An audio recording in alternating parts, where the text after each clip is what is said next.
Hello and welcome back to Supposedly Fun. My name is Greg. I am here today to do my Friday Reads video where I wrap up the week in reading and anything exciting that has been going on in the world or in the bookish world in particular. It has been a bit of a quiet week in the bookish world, but we're gearing up for next week when there will be at least one big bookish thing that happens. The Women's Prize will be announcing the shortlist for the 2022 prize on April 27th. I'm really excited about that. They had a very strong long list. So I can't wait to see what makes it to the shortlist. I'm not going to do a full prediction of what I think will make it. I'm sure you can find other videos on BookTube for people who will be doing that. There will be plenty of them out there.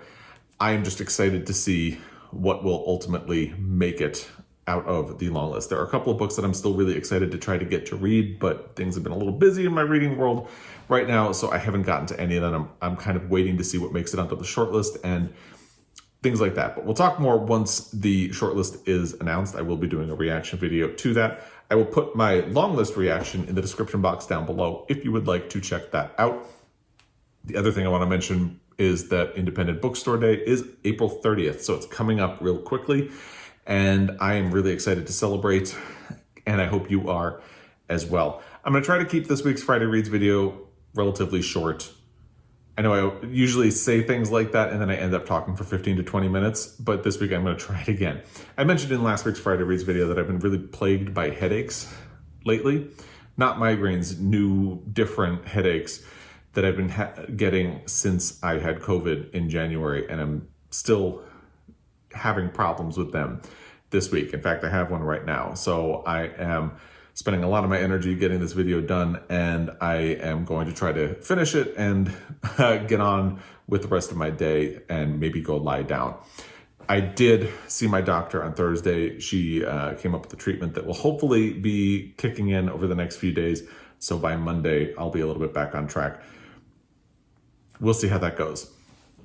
So let's jump into the Friday Reads portion of this video and talk about that. In my last Friday Reads video, which I will put in the description box down below, I mentioned that I was 60 or 61% of the way through Black Cake by Charmaine Wilkerson. I did finish that book over the weekend, I think into Monday. I finished it on Monday or Tuesday. And I still really liked the book. Everything that I said in my Friday Reads video where I talked about the first 60% held true. It did lose a little bit of the momentum that it had. I had mentioned that it was a contender for my top 5 favorite reads of 2022 so far.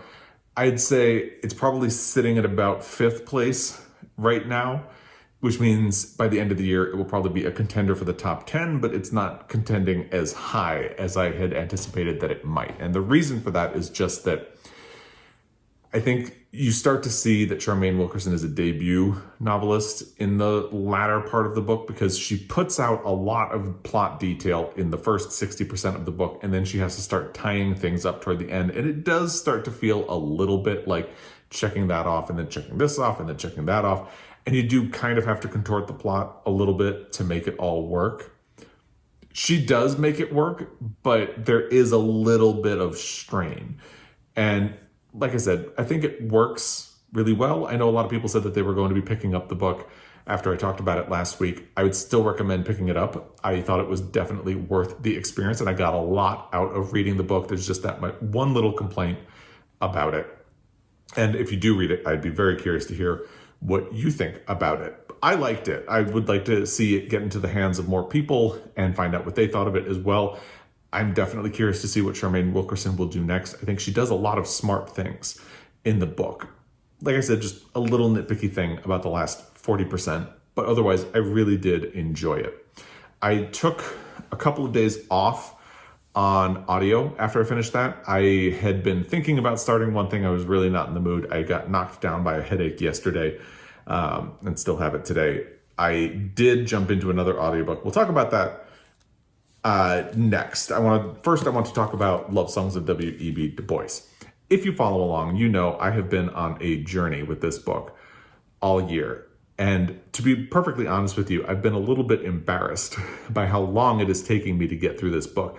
And I've been worried that it's going to give people the impression that I am not liking the book. I am really liking the book. So just to recap the journey, if you're not familiar, I started this on audio in January. And for whatever reason, in January, I just really wasn't into audiobooks. It wasn't just specific to this book. I had a really hard time in January and even in February listening to audiobooks. Finally, I stopped listening to the audio and said it's just not fair to me and it's not fair to the book to keep trying and failing. So I switched and eventually found an audiobook that did work for me, and that was Nick Offerman. I still wanted to read the book, so I got on the hold list at the library. It became available, and I've been very slowly working my way through it since it came. It was due back 2 days ago. I'm only halfway through. Not even, I'm a little less than halfway through, even though I made a lot of progress in this last week. And I have to make a decision because there are holds on this book. That's why I can't extend my loan of it. And I'm really liking it. The realization I came to this week is that I think this is a book that needs to be savored, at least for me. I am really enjoying getting through it slowly and digesting and taking in all of the information that Honorée Fannone Jeffers puts in. The prose is beautiful, and she does a lot of really subtle things that build up the characters and make them realistic and help them grow. At the beginning of the book, you meet Ailey Pearl Garfield when she is only 4 years old. At the part I'm at right now, she is in college. I can see how someone would read this and say, it's too long, you could cut a lot of this detail out. To me, that detail is essential because every step of it informs the woman that Ailey Pearl Garfield is becoming, especially in the college section. When she first gets to college, Honorée Fannone Jeffers really spends a lot of time situating you in the college with her, talking about her classes and her professors and her roommate and the people she meets and the relationship dynamics that develop from those people and the colorism that exists at this school. And you could say that she could race through a lot of that stuff. However, as I said, all of it is informing who Ailey Pearl Garfield is and who she is about to become as an adult. And to me, it's pretty staggeringly well thought out and beautiful. I can see that someone would read this and say, you could have cut some of this out, but to me, it's all essential information because what you're getting in this book is a life. And I can't think of another book that has really captured that sense as well as this one. There's another storyline as well that talks about the history of Ailey Pearl Garfield's family and the land that they have lived on. And it's sort of building up to her time and place in the world. And both storylines are just really beautiful and well considered. I'm really loving this book, but I want to take my time with it. So here's my dilemma. I could switch back to the audio since I still have it. I have it on Libro. But the problem is I've really been enjoying spending time with the book. So I don't think I want to go back to the audiobook, but it's due back at the library. It was due back 2 days ago. So do I hold on to this for another week or 2 weeks? Again, I'm not even halfway through. That's how slowly and I'm taking my time to go through it. So do I just allow my library status to become delinquent and hold on to it and deprive other people of this experience? So here's the plan I came up with. The paperback is actually coming out May 10th. I called Montana Book Company today, got on the pre-order list for that. So I'm going to get myself to a good stopping point either today or tomorrow at some point over this weekend, because the place I'm at right now, not a good place to stop. Each section of the book, I guess part you would call it, is called a song. So I might try to finish the current song, and then I will return this to the library and wait again until May 10th when the paperback is available. And then I can have my own copy of the book, since I've been enjoying the page more than the audio, and I can go at my own pace. I don't need to worry about getting it back on somebody else's timeline, and I can enjoy it. And you know what? I'm not going to be embarrassed about how long it's taken me to get through this book, because I'm enjoying going at the pace that I am already going. It's going to be fine. And I do think that this is a book I will like having on my shelves. I'm liking it enough. And if it does end up winning the Pulitzer, it will be a good book to have on hand. But I think this is a book that is probably going to be showing up in my best of the first half of the year and my best of the year. So having a copy of the book will be fine and probably good, especially if it does end up winning the Pulitzer Prize. And I think the publisher is banking on this winning the Pulitzer as well. I'll put my prediction video for the Pulitzer Prize in the description box down below.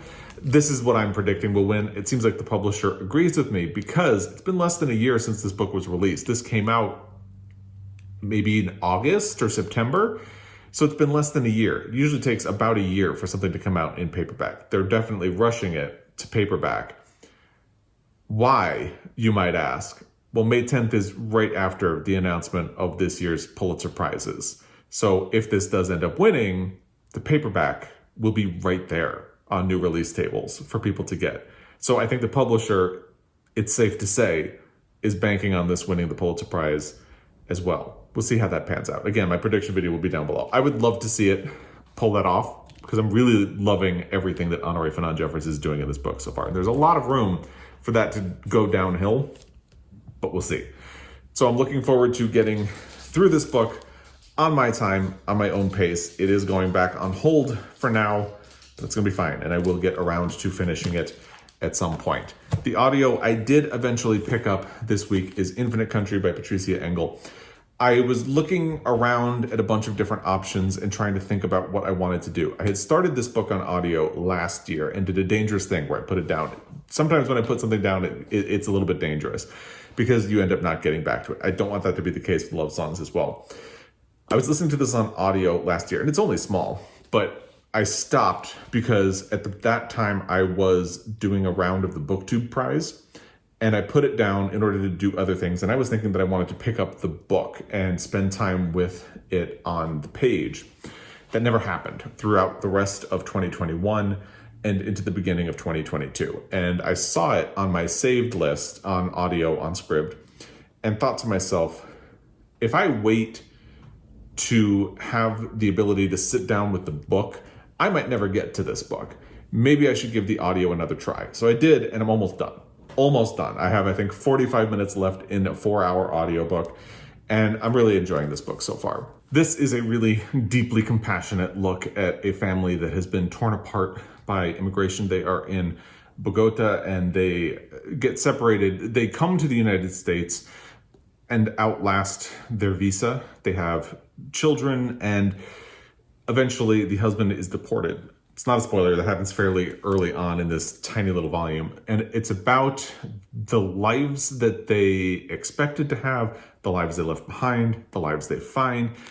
It's about the difficulties of splitting the family between the two countries and how they try to stay together and pull apart. And it's a really, as I said, compassionate look at immigration. Much, much, much better, more empathetic, more sympathetic, and I would say more humane than American Dirt, the Janine Cummins book that was a much bigger bestseller. But I'd say this is absolutely the big book you should pick up instead of that one. It's really well done so far. There are 45 minutes left. It'll be interesting to see how this wraps up, but I am really liking it so far. And there are only 45 minutes left, so I will try to get through this probably tonight, maybe tomorrow, and we'll see how that goes. And I haven't decided what my next audiobook is going to be. I'm probably gonna do the same thing I did with that one, where I just pick something that's gonna fit for the moment, and I am going to turn my attention to Before Night Falls this weekend. This was the LGBTQ in Translation read-along selection for April and May. I am looking forward to picking this up and working on that. There will be a link to the Discord server in the description box down below if you would like to join in on the discussion. Some people have already been working their way through and discussion is starting, so I want to try to catch up. But it's a very slow and chill read along. You kind of go at your own pace, which I love. So I'm looking forward to getting into this, and I will decide what audio I'm going to do in addition on the side. And I want to say thank you. I did the Stand with Trans Kids book tag last weekend, and there were a lot of really nice comments on that. I'll link the video down below. And I did a fun little video to me about people who won a Pulitzer Prize for fiction on their first book that they published. I thought it was going to be a kind of niche thing that was only going to be interesting to me, but people have been really nice and thoughtful in responding to that, and it seems like they have enjoyed it. So thank you for sharing my geek out about the Pulitzer Prize for fiction. This time of year is always exciting to me because the award is coming, and I'm looking forward to that. That video will be in the description box down below as well if you'd like to check that out. I'm going to leave it there for this week, finish some work. Maybe I can go lie down and try to get rid of this. But As always, I really appreciate your time, your thoughts, your comments, all of that, and I will be back. Until next time, happy reading.